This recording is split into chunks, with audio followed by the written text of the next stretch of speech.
बोलिए सदगुरुदेव की जय। परम पिता परमात्मा की जय। अवतारधारी महापुरुषों की जय।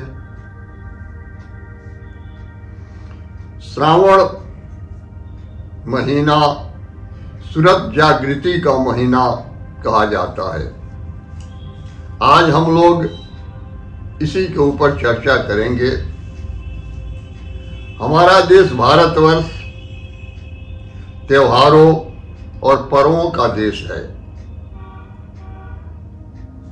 कोई भी दिन ऐसा नहीं है जिस दिन कि कोई ना कोई त्योहार या उत्सव न हो। पूरे वर्ष के 365 दिन त्योहार और उत्सव हमारे देश के अंदर होते हैं, लेकिन मुख्य रूप में भारतीय संस्कृति के अनुसार जो वर्णाश्रम व्यवस्था है, तो चारों वर्णों के अनुसार मुख्य रूप में चारों वर्णों के 4 त्योहार होते हैं। क्षत्रियों के लिए दुर्गा पूजा, और दुर्गा पूजा के त्योहार को सभी वर्णों के लोग बड़े धूमधाम के साथ मनाते हैं।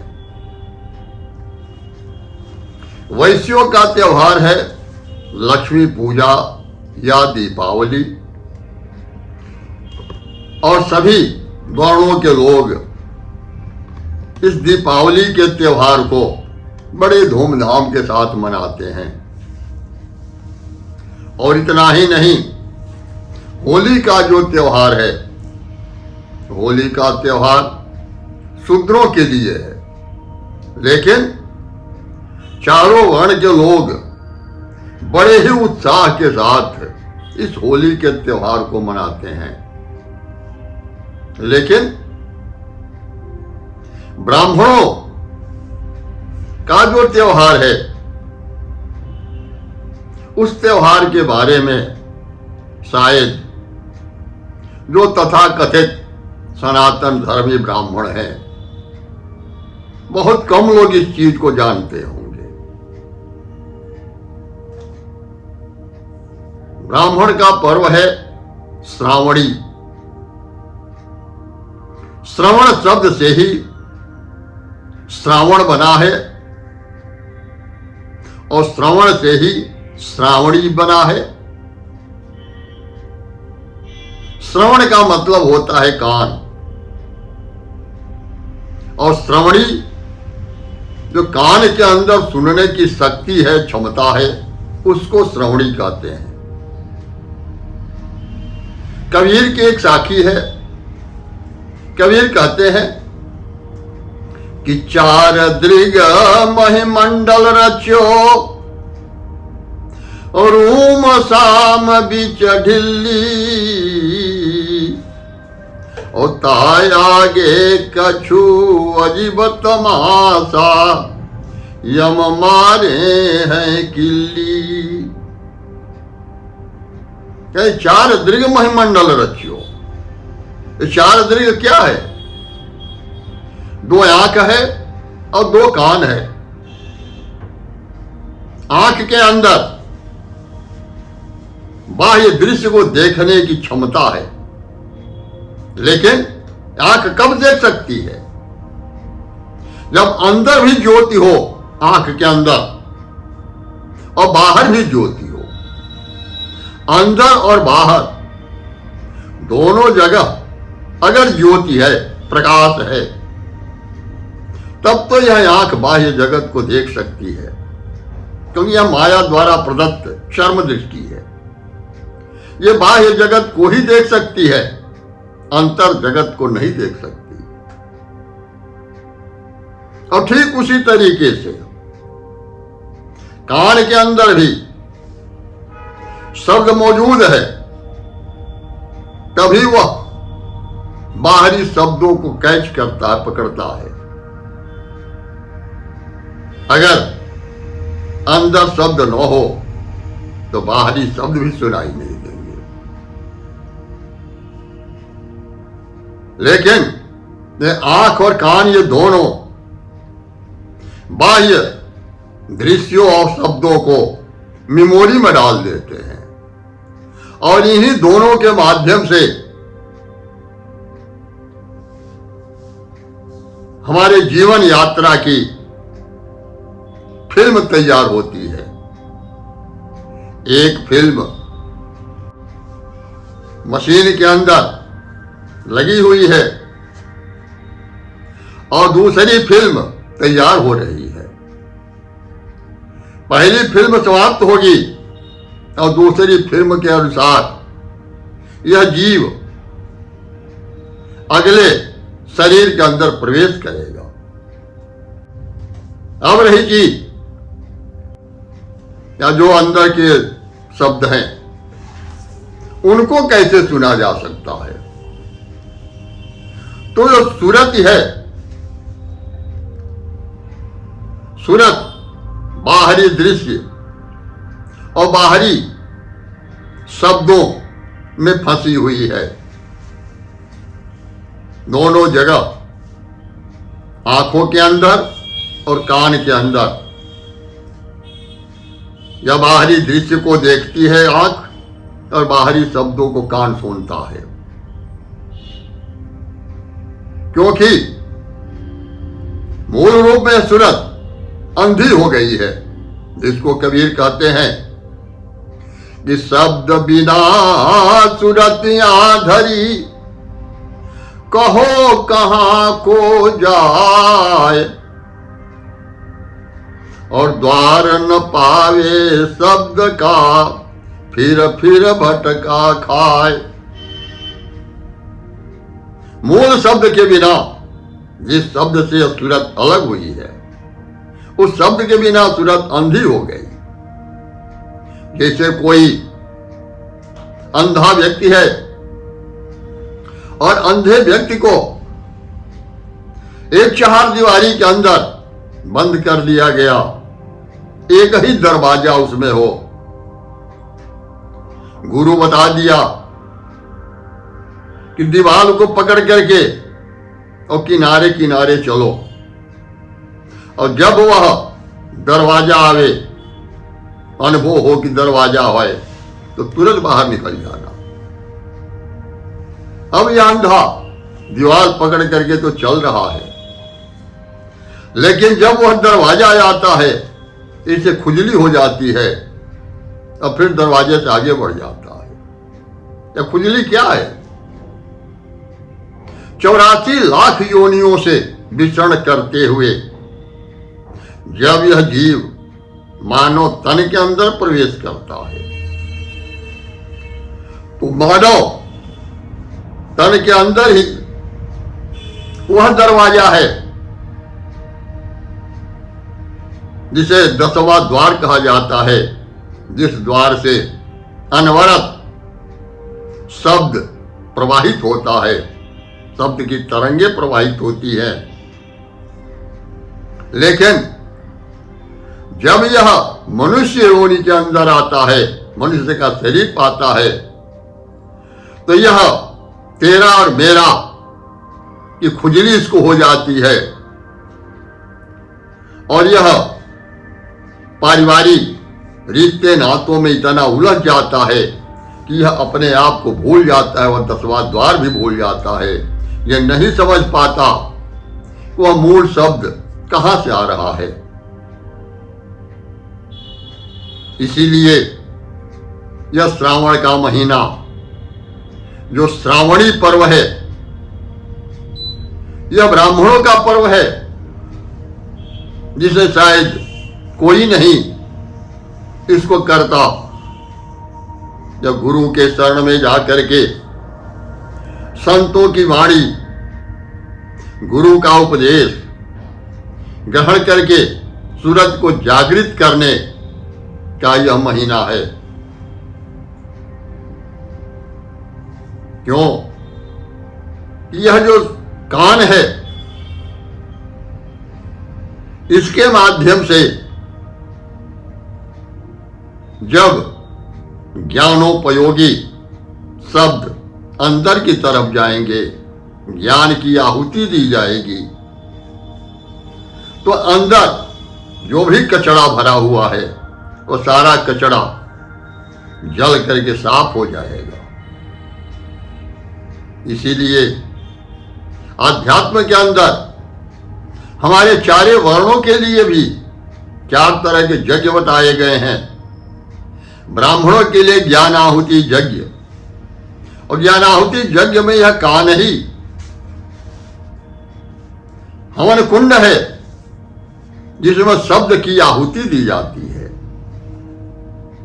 जो ज्ञानी पुरुष हैं, संत पुरुष हैं, सदगुरु हैं, उनके द्वारा शब्द की आहुति दी जाती है, और यही शब्द जब अंदर प्रवेश करते हैं तो ब्रह्माग्नि प्रज्वलित हो जाती है। इसको कहा गया है कि गुरु गम चकमक मनसा तूला, ब्रह्म अग्नि प्रगट करु मूला, संशय शोक सकल भ्रम जारा, 5-25 प्रगट मारा। ये ब्रह्माग्नि प्रज्वलित हो जाएगी, और जब ब्रह्माग्नि प्रज्वलित होगी तो सारे विकार नष्ट हो जाएंगे, और तब सूरत जागृत स्थिति में आ जाएगी। जब तक सूरत जागृत स्थिति में नहीं आएगी तब तक हमारी यात्रा शुरू नहीं होगी, क्योंकि सूरत के माध्यम से ही हम अंतर जगत को देख सकते हैं, यथार्थ को देख सकते हैं और यथार्थ को सुन सकते हैं। जैसे कबीर की वाणी है,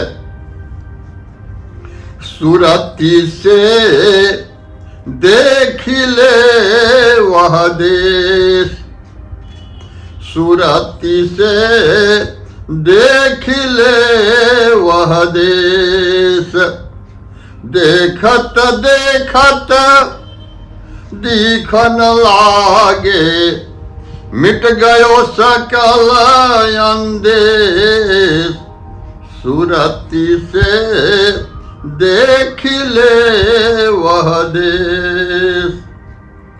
नहीं वहाँ चांद, नहीं वहाँ सूरज, नहीं वहाँ चांद, नहीं वहाँ सूरज, नाही पवन परवेश, सूरती से देख ले वह देश।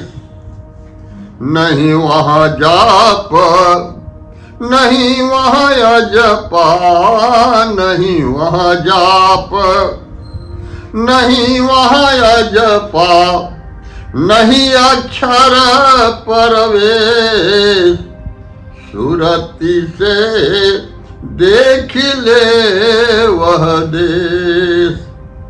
कहे कबीर सुनो भाई साधो, कहे कबीर सुनो भाई साधो, गहो सद्गुरु उपदेश, सूरती से देख ले वह देश, सूरती से देख ले वह देश।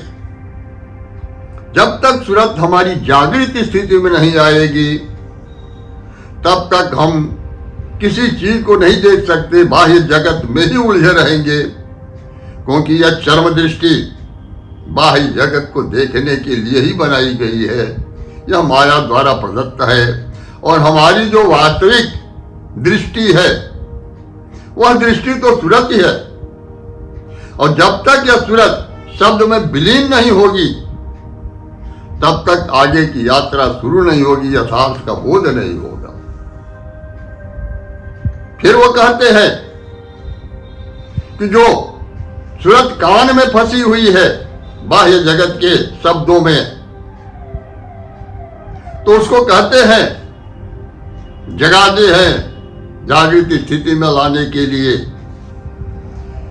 कबीर कहते हैं कि जागुरी मोरी, जागुरी मोरी सुरति सुहागिन, जागुरी मोरी सुरति सुहागिन, जागरी मोरी। क्या सोवतु है मोहनिंद में, क्या सोवतु है मोहनिंद में।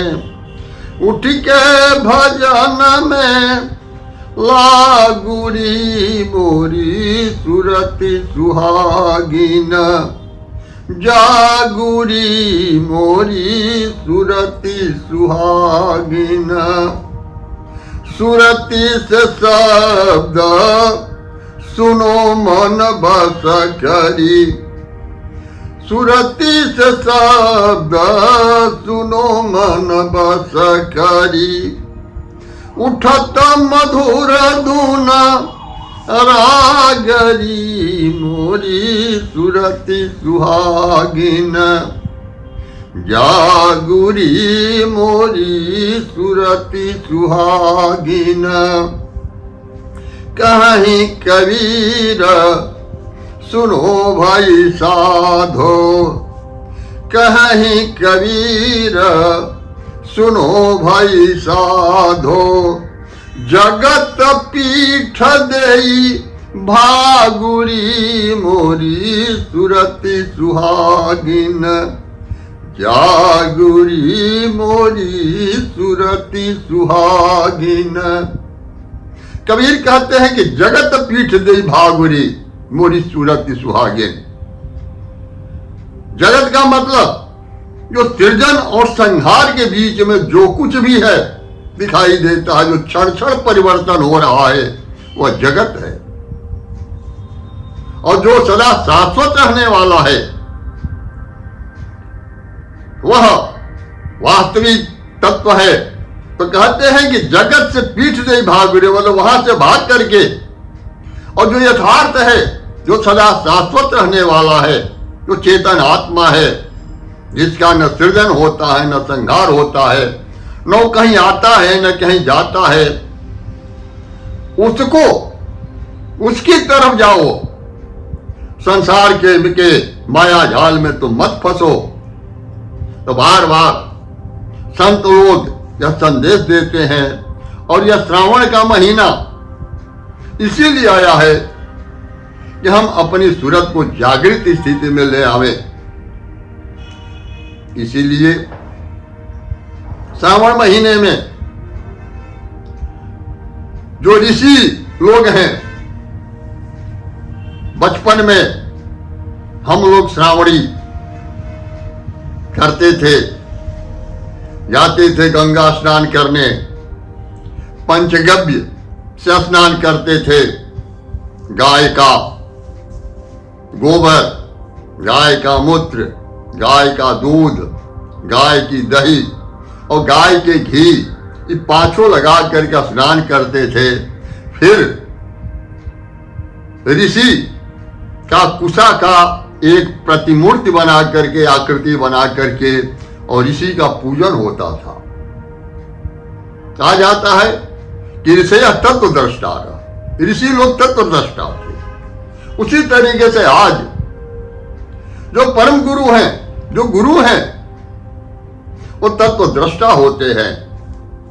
इसलिए यह श्रावणी का जो पर्व है वो गुरु पूजन, संतों का सानिध्य और सत्संग के लिए है, और सूरत जागृत करने के लिए यह श्रावण का महीना है। इसलिए हम सबको चाहिए कि इसके ऊपर विशेष ध्यान दें। लेकिन बड़े दुख की बात है कि चारों वर्ण के लोग अन्य वर्णों के पर्व को तो मनाते हैं, लेकिन ये जो तथाकथित ब्राह्मण लोग हैं वो अपने ही पर्व को भूल गए हैं और ये भी नहीं जानते सूरत है क्या। सूरत के बारे में मैं बता दूं, सूरत ख्याल को कहते हैं। ख्याल हमारा संसार में फंसा हुआ है। हम अपने आप को नहीं जानते कि हम हैं कौन। और मूल मानव तन मिलने का मूल उद्देश्य है अपने आप को जानना, आत्म साक्षात्कार करना कि वास्तव में मैं कौन हूं। मेरा तन है, मेरा मन है, मेरी बुद्धि है, मेरा सब कुछ है। तो मेरा सब कुछ है, मैं कौन हूं। इस मैं तत्व को जानने के लिए यह मनुष्य का शरीर मिला है। लेकिन तब तक हम नहीं जान सकते जब तक कि हमारी सूरत, हमारा ख्याल संसार में फंसा रहेगा।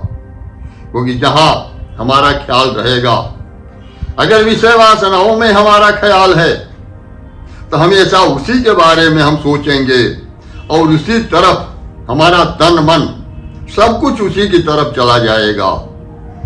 और अगर हम आत्म तत्व के बारे में हम सोचते हैं तो हमेशा हमें यही प्रश्न सामने रहेगा कि मैं कौन हूं। और जब तक अपने आप को जानेगा नहीं तब तक उसे शांति नहीं मिलेगी। इसीलिए याज्ञवल्क्य ऋषि का भी है कि नायम आत्मा प्रवचनेन लभ्यो न मेधया न बहुना श्रुतेन यमैवै सवृणुते तेन लभ्यः तस्यै स आत्मा विवृणुते तनुष्याम। यह आत्म तत्व का बोध प्रवचन सुनने से नहीं होगा,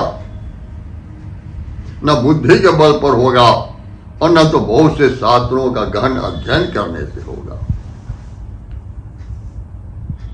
आत्म साक्षात्कार होगा कैसे? तो इसके लिए कहते हैं कि जैसे कन्या है, लड़की है, उसका विवाह होता है तो विवाह तो होता है एक वर के साथ, एक दूल्हे के साथ। लेकिन जब वो ससुराल में जाती है तो ससुराल में जाने के बाद उसके साथ ससुर, देवर, भसुर, ननद, सारे रिश्ते नाते उसके साथ होते हैं। और सबको देखते हुए वो वर्ण चूंकि एक अपने पति को की है, दूसरे को वर्ण नहीं की है, इसलिए उसका हमेशा ख्याल, उसकी सूरत हमेशा अपने पति की तरफ लगी रहती है और सोचती है कि कैसे जल्दी से जल्दी सभी कार्यों का निपटारा करके और अपने पति के पास मैं चली जाऊं। ठीक उसी तरीके से अगर हम एक आत्मा को, एक परमात्मा को वर्ण करें, भले ही संसार में है सब कुछ करते हुए, लेकिन हमारी सूरत, हमारा ख्याल एक परमात्मा की तरफ होना चाहिए। और जब तक हमारा ख्याल चारों तरफ बटा रहेगा भिन्न भिन्न स्थानों पर, तब तक हमें आत्म साक्षात्कार नहीं हो सकता है। इसलिए हम निवेदन करेंगे कि आप अपने आप को वर्ण करें, अपने आप को जानने का प्रयास करें, गुरु के सानिध्य में जाकर के कि मैं कौन हूं। क्योंकि मानो तन पाने का मुख्य लक्ष्य यही है, जानना कि मैं कौन हूं। आत्म साक्षात्कार ही परम लक्ष्य है। बोलिए सद्गुरुदेव की जय, परम पिता परमात्मा की जय, अवतारधारी महापुरुषों की जय। ज्ञानी को, ध्यानी को, गुप्त को, प्रकट को, सकल संत समाज को सत्यनाम साहिब।